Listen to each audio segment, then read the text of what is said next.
Ladies and gentlemen, let me tell you something right off the bat. The world has gotten way too used to the idea that whenever America sneezes, everybody else is supposed to catch a cold. That whenever Washington clears its throat, the rest of the planet should stop and listen.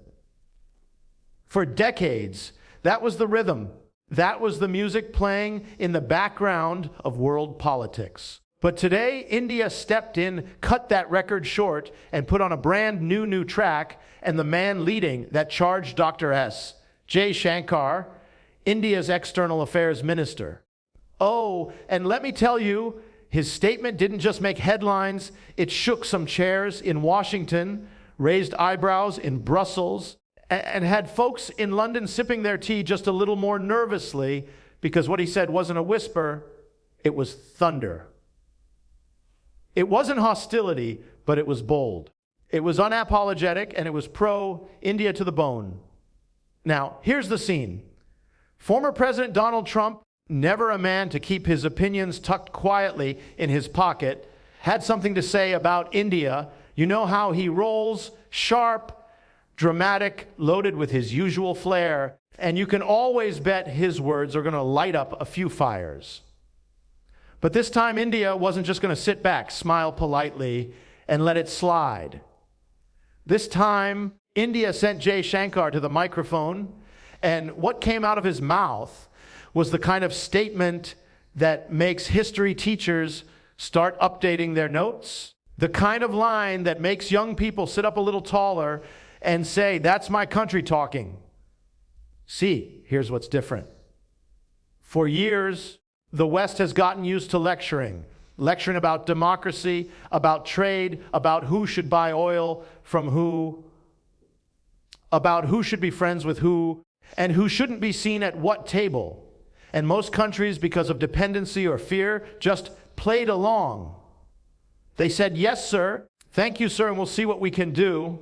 But India is in a different place now. This is not the India of the 1990s, quietly waiting for loans and approvals. This is a $4 trillion economy, the world's largest democracy, a nuclear power, and a nation with one. 4 billion people who are tired of being told who to clap for and who to boo.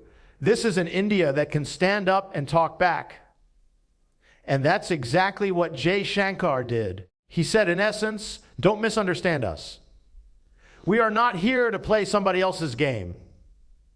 We are not here to dance to someone else's music. We are not a pawn in your global chessboard. We are India.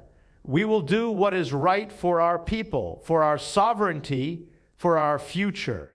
That wasn't just a clapback to Trump. That was a clapback to decades of Western presumption. And you should have seen the faces when he said it. Some were shocked. Some were irritated. But nobody could ignore it.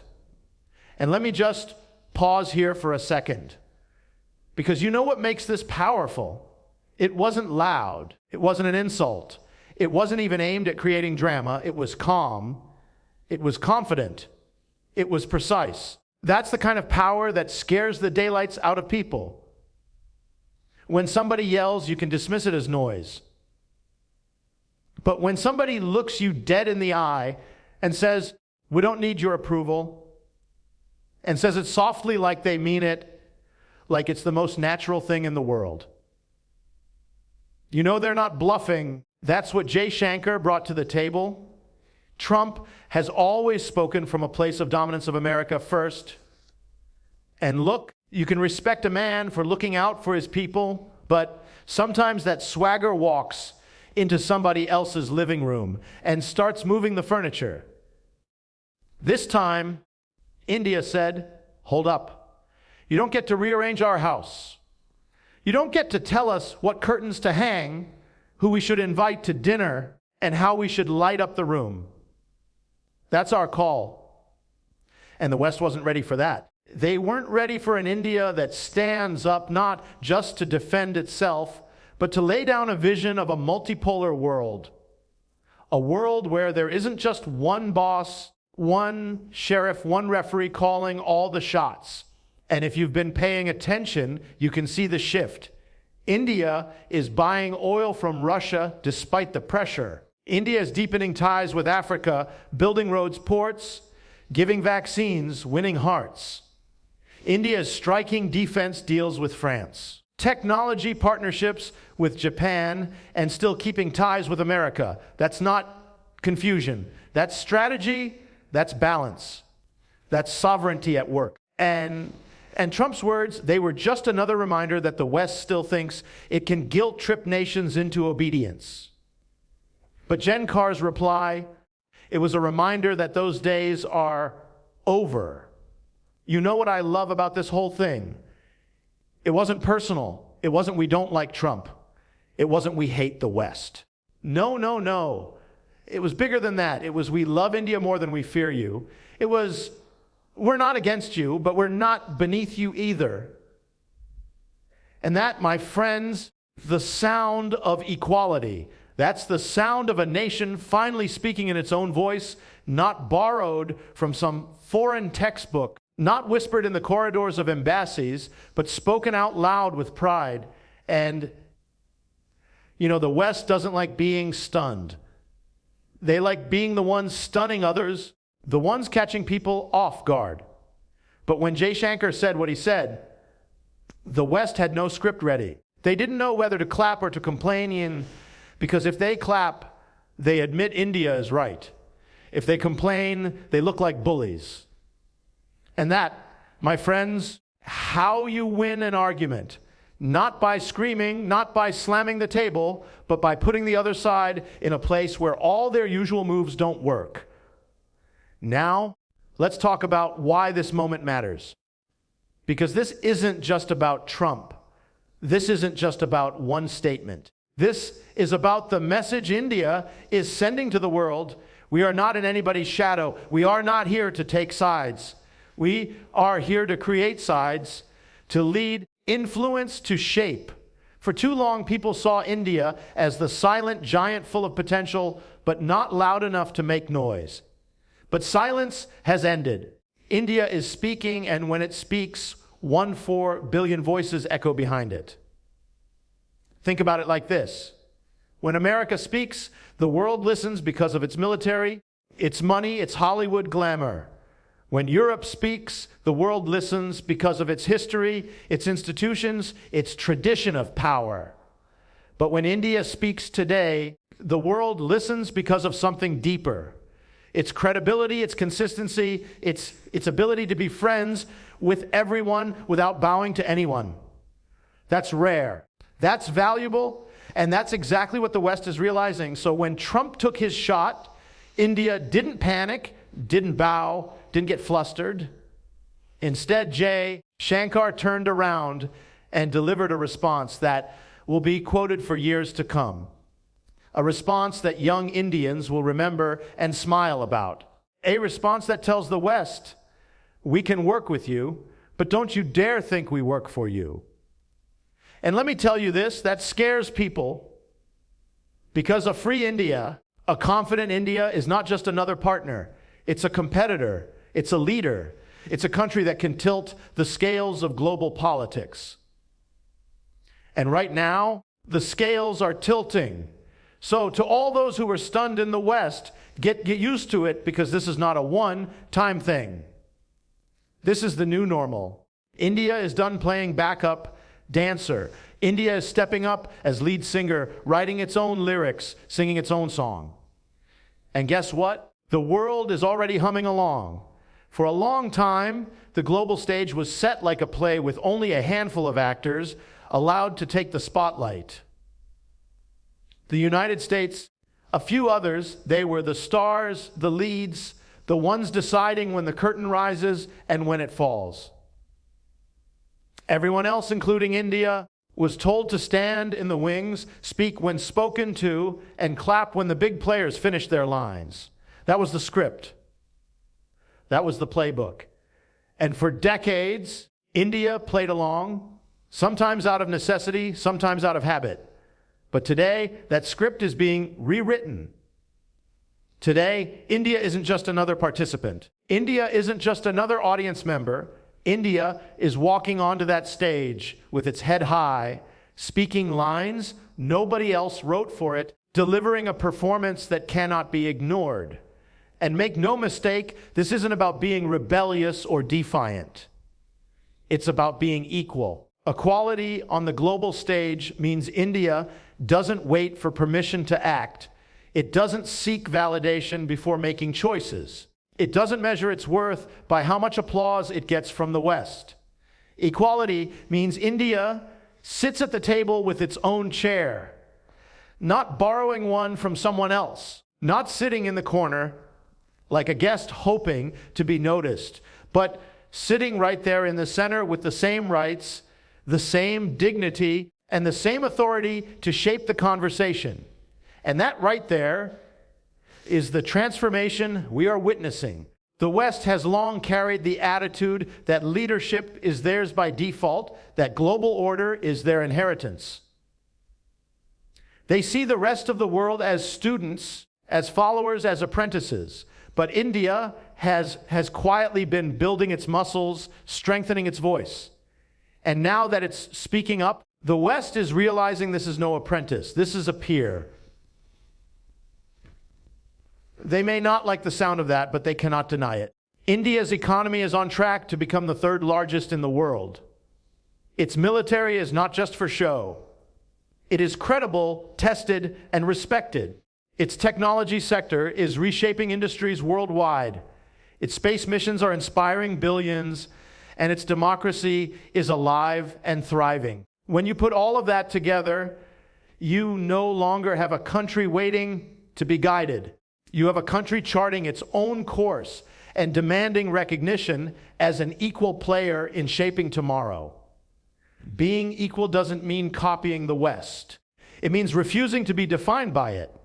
India doesn't need to mimic American rhetoric or European traditions or Chinese aggression to prove itself. India's power lies in being authentically Indian, rooted in its own civilization, its own values, its own priorities.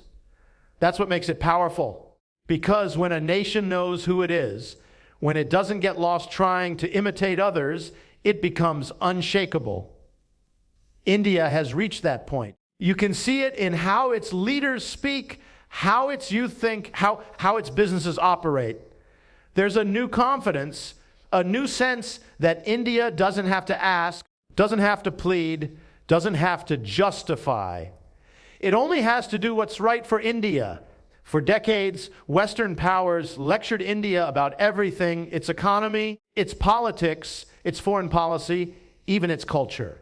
They wanted India to fit into their boxes, to follow their rules, to measure success by their standards. But Jaishankar and the current leadership have made it clear those boxes are too small. Those rules are outdated, and those standards don't define us. India defines itself. When India buys oil from Russia, it's not disobedience. It's decision-making. When India strengthens ties with the United States while also working with Iran, it's not contradiction, it's balance. When India speaks in global forums, it doesn't parrot anyone else's lines, it delivers its own truth. That's equality in practice. You see, the world is used to followers. Followers make things predictable. Followers can be managed, pressured, and contained. But equals change the game. Equals bring new energy, new rules, new dynamics. Equals don't just nod, they negotiate. Equals don't just comply, they compete. That's what makes India's emergence unsettling for some, because an India that acts as an equal forces the West to adjust. It forces Washington and Brussels to treat India not as a student to be tutored, but as a partner to be persuaded. And persuasion is harder than preaching. Look at how Jaishankar speaks. He doesn't yell, he doesn't flatter, he doesn't bend. He speaks with calm clarity and conviction. And the reason his words stun the West is because they reveal a reality they don't want to admit. That India doesn't need them the way they thought it did. India has options. India has leverage, and India has the will to exercise both. That's equality. That's not a follower. That's a peer. And once that realization sets in, Global politics shifts, and let's talk about the Indian people here, because it's not just about leaders and diplomats. It's about the mindset of 1.4 billion people. For a long time, Indians were told to measure themselves by foreign approval. If America praised us, we were proud. If Europe criticized us, we were ashamed. But now, something has changed. The pride is internal, not external. Young Indians aren't waiting for Western media to tell them their country matters. They already know it does. Entrepreneurs aren't waiting for Silicon Valley to validate them. They're building their own unicorns at home. Scientists aren't waiting for NASA's approval. They're landing on the moon with ISRO. That shift in mindset, that confidence, is the foundation of global equality. Because when a people believe they are equal, they act equal, and the world has no choice but to accept them as equal. The beauty of this emergence is that India doesn't have to put others down to rise. It doesn't have to tear down the West to build itself up. It doesn't have to shout anti-anything. It simply has to be unapologetically pro-India. And being pro-India means protecting sovereignty, prioritizing development, elevating its people, and pursuing partnerships on its own terms. That's what frightens the old powers, because it's easy to dismiss an opponent who's hostile, but it's much harder to argue against a partner who stands tall, smiles, and says, "We'll work with you, but not beneath you." That's disarming. That's powerful. This emergence as an equal is also reshaping alliances worldwide. Countries in Africa, in Asia, in Latin America are watching closely. They see in India a model of how to rise without being swallowed by Western or Chinese dominance. They see a nation that has held on to its independence, that has modernized on its own terms, that has resisted being boxed in. And they are inspired. They are beginning to ask themselves, if India can stand equal, why can't we? That ripple effect is dangerous for the old order because it spreads independence. It spreads resistance. It spreads confidence. India isn't just standing equal. It's leading by example. And leadership today isn't about who has the biggest army or the deepest pockets. Leadership is about credibility, about trust, about being the country that others can count on. India proved that during the pandemic, when it shipped vaccines across the world. It proves that when it builds infrastructure in developing nations without strings attached. It proves that when it champions the voice of the Global South in forums where they've long been ignored. That's leadership. And leadership from a place of equality is sustainable because it's not rooted in fear. It's rooted in respect for the West. This is a moment of reckoning. They can either accept India as an equal and work with it to shape a new, fairer, or global order, or they can resist and risk isolating themselves from one of the fastest growing, most influential nations on earth. Either way, India's path is set. India is not turning back. The follower's role has been retired. The equal's role has been claimed. And when you look at the long arc of history, this moment feels inevitable. A civilization that has given the world philosophy, mathematics, spirituality, culture, and innovation was never meant to stay in the shadows. Colonization tried to suppress it. Poverty tried to weaken it. Politics tried to limit it. But India's spirit, India's identity, India's drive was too strong to be silenced. And now that spirit is finally roaring on the global stage, not as an echo of someone else's voice, but as a voice all its own. That's what equality sounds